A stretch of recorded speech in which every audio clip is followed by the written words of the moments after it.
Okay, guys, I'll get you guys out of here. Every time this is happening here, I'll try to get you the history that's in between. Here's things that some gaps that we need to fill out. Getting this, the screencast-o-matic right now. I'll send it to the rest of the people here. Thank you for showing up. I'll even maybe I had the quiz out here. I'll take a look and see some of the things I need to highlight, like maybe I didn't go over. I'll try to stay scripted as possible. What a problem that I have is that you guys need to look at beyond things. Now, one answer I want to get right now is this. What did Great Britain do besides acts and taxes, to really make the colonists and not even the proclamation line of 1763? What did they do to kind of really make the colonists resent them? Yes. Didn't they tell the colonists that they were free? That's one of the things. No, that's one of the things. Maybe they didn't tell them. They made them feel that way. So many times in the first grade, you say no taxation without representation. They got tired of feeling like second-class citizens. They want to be Londoners, but they were never accepted as Londoners. They were never accepted as that, and they wanted to be. So that is a one prime kind of cause there. But you're missing some of the things some fancy words. Maybe you don't know what the phrases are. What were some of the things they were doing in the colonies besides, just the taxes and the acts, if anybody can recall? Like some of the things they're doing in 17. Don't worry about the dates, all right? So for tomorrow's quiz, yeah, that's you guys too. For tomorrow's quiz, really think about a timeline between 1763 to 1783, and it's not going to be too much of battles. Yorktown, I'll probably will put something on Yorktown, like who helped York, George Washington, make the British surrender, Neil deGrasse Tyson. So Admiral deGrasse, and Rochambeau. Admiral deGrasse. You'll see it in there. Don't worry. Help them. Help, the Continental Army make the British surrender. Okay, like that. So that's one of the things there. But you need to back it up in a good way. Back it up in a good way about what were some of the things that and I'm asking. Here's the thing, is guys, no insult. You guys are very intelligent, very smart.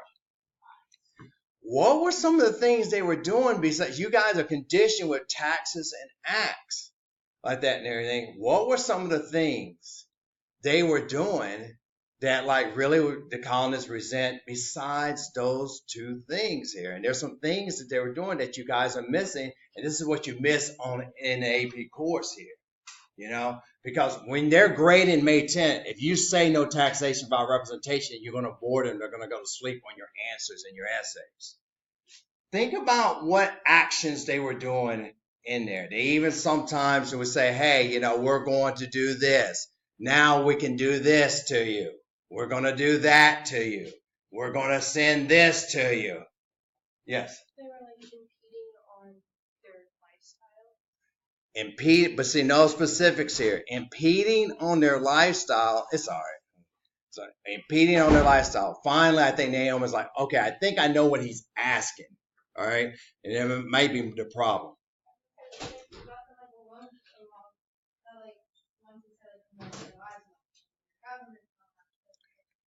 Changing the government. You guys are missing writs of assistance. Search warrants that went almost into our homes, businesses, and they were very vague. Writs of assistance. And now I got to change the question because I'm definitely going to do something about this because you guys, giving me that Twilight Zone look.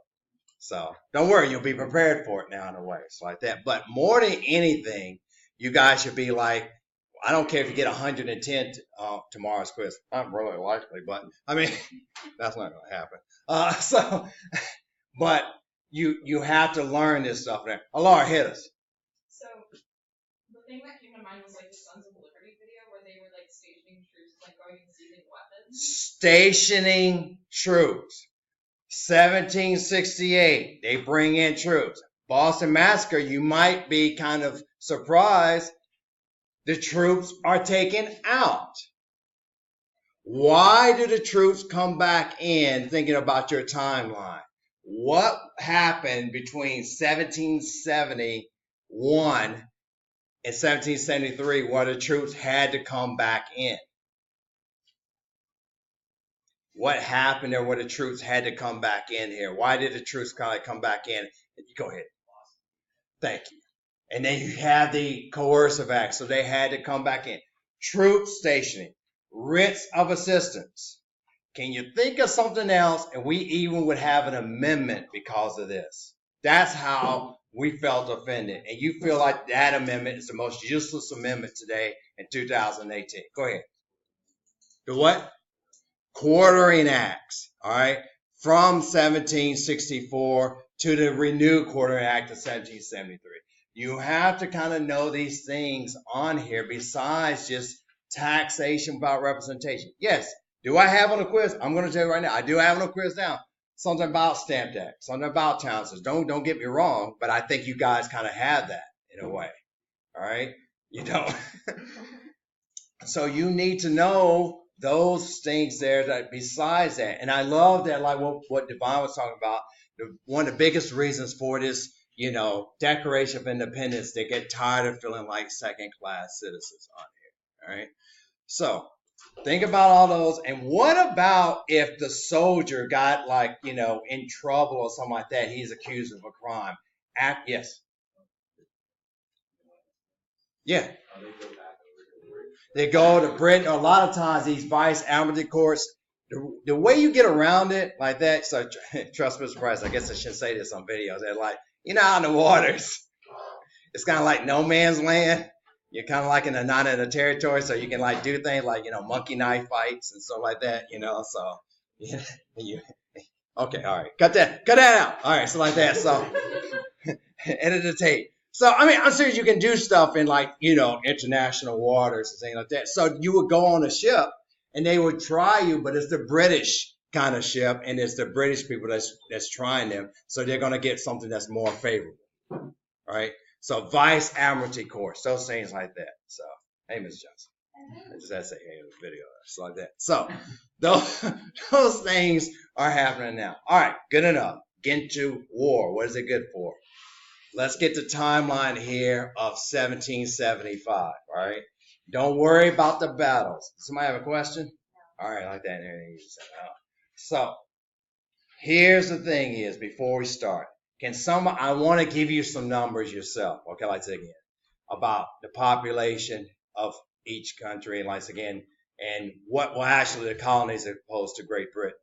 Population of Great Britain is 8 million, all right? Doesn't mean tomorrow I'm not going to ask you a question about the population. The reason I'm trying to do this is that you guys always have for Civil War, the northern advantages versus the southern advantages. You got to know colonial advantages versus the British advantages. Now, that's going to be an advantage for Great Britain. We had approximately about 2.5 million people at the time. You have to go back in time. And 500,000 were slaves. So, you want to have about 80,000, this is a key point, 80,000 African Americans participate in the Revolutionary War. Most of them fighting for whom? Why? What did Dunmore and some of the other people in the great empire say that? Emancipation, your manumission. They're I'm going to emancipate, so they went there. Who are really the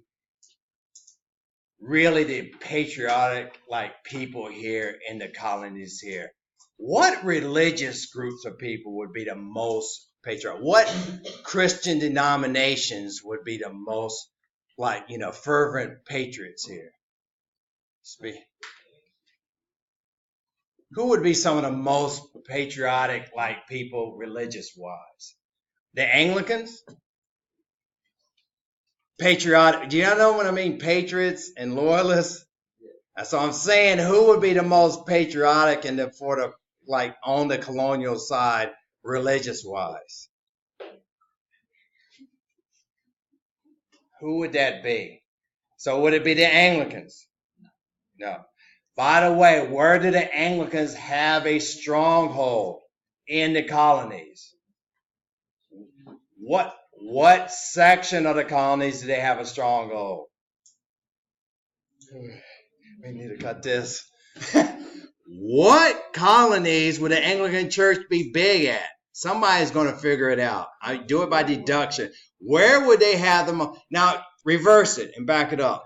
Where did the British start attacking, and where did the war end? Because actually, they thought like, hey, we already got that part of the colonies. We don't need to go there, even though there is a couple of skirmishes and battles there.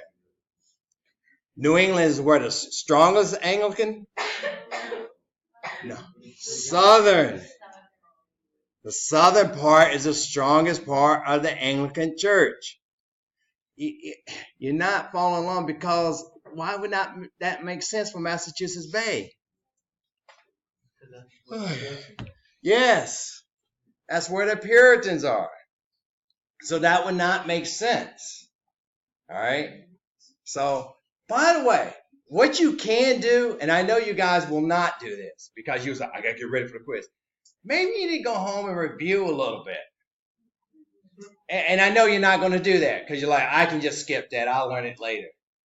Maybe you need to get that part done. And by the way, sometimes I'm over at Witherspoon going, do, do, do, do, do, do, do. And everybody, I know you're busy. Maybe it takes a question to clear up. Out there it says, like, what's a tariff? It took them the whole year to know what a tariff is.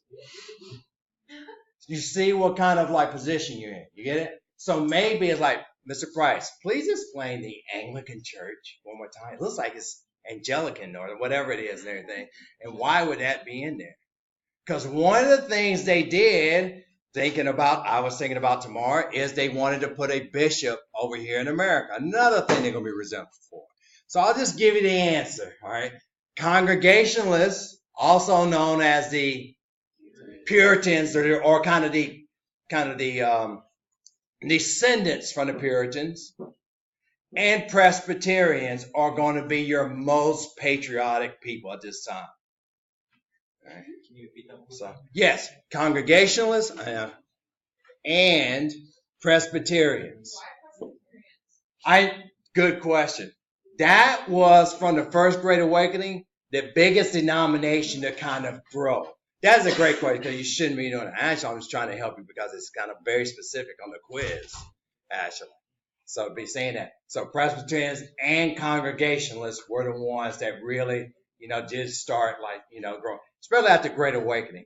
I did say Baptists take off, but really it's the 1790s when they just really explode in a way. So it took them a little bit more, but they would be the most patriotic. All right. How about the aristocrats? And like saying not the aristocrats, but aristocrats. What about them and the rich? What are they, loyalists, or they're more like patriotic?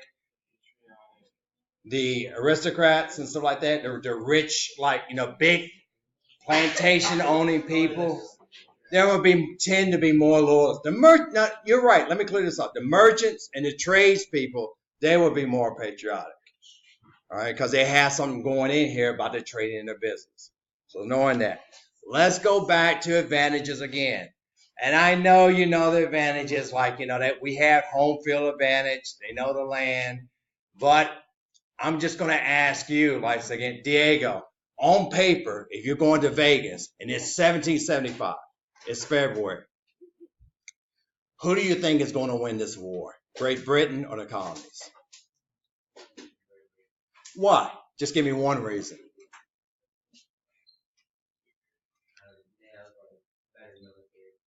Thank you. And I know you knew that. They have better military experience. I know you're like, but Mr. Price, we have the militias. Yeah, shooting at each other almost in a way. You get it? So that's why they formed the Continental Army. It has to be organized. I'm telling you, those, lead balls there, they just go circle around. So they will do that. Another myth. We won the war through guerrilla warfare. No. Because, yes, I know what Jacob's thinking but Mr. Price, the movie, in Concord, Lexington, they did stay behind the woods sometimes, but you cannot win a war like that. You have people like, Baron von Steuben and people like marching them and everything, so you have to be in line in order, so they would come out open and fight. Guilford Courthouse, and that's